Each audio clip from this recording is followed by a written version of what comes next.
Hello, my name is Tom, and this is everything you need to know about unemployment for A-level economics. Now, firstly, let's look at measuring unemployment. So the current main unemployment measurement is the ILO, and this has been the main measure of unemployment in the UK since 1997. Now, what this is it's taken from the Labour Force Survey, which basically interviews 100,000 adults from 60,000 families, and it sees how many of these are unemployed and then scales that up for the whole population.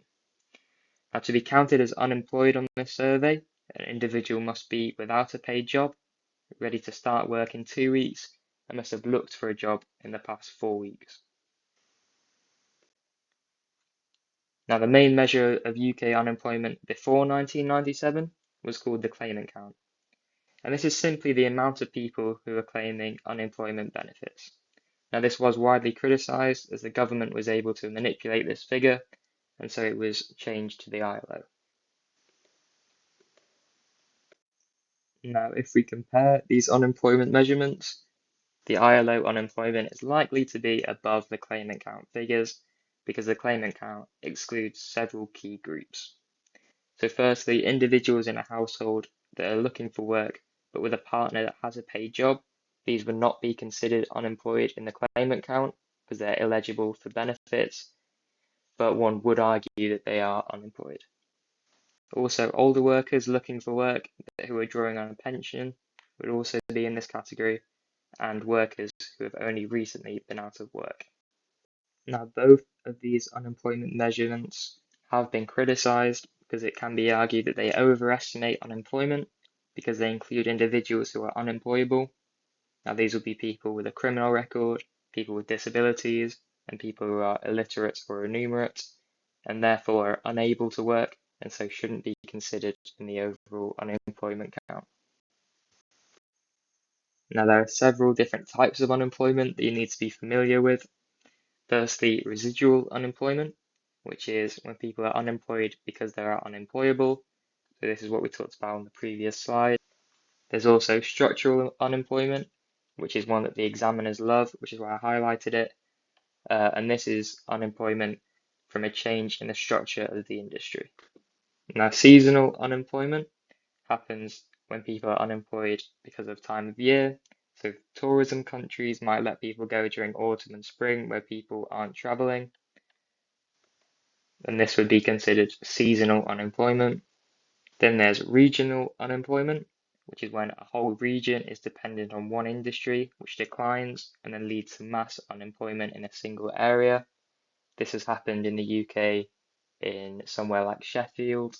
When the steel industry went down, there was a mass unemployment in that one particular area. Next, there's cyclical unemployment, and that is unemployment because the economy is in a recession.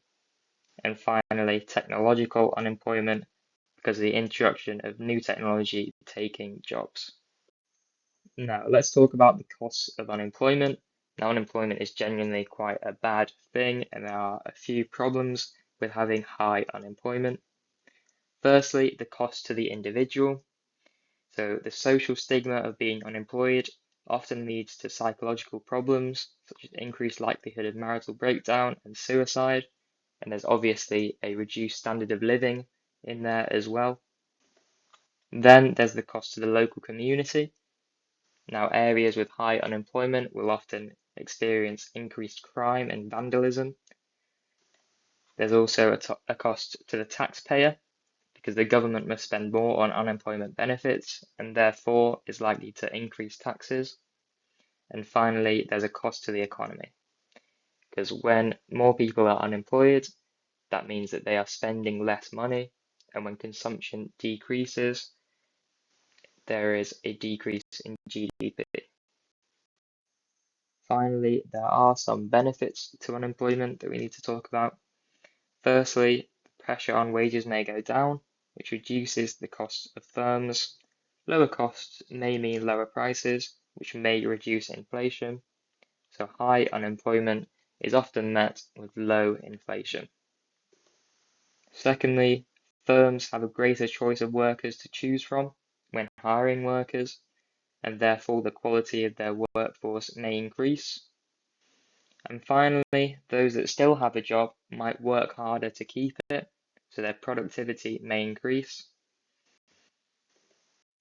Now, overall, high unemployment is mostly a negative thing unless you are a firm wanting to hire better workers. Thanks for listening, and don't forget to subscribe for more A-level economics content to help you smash your exams.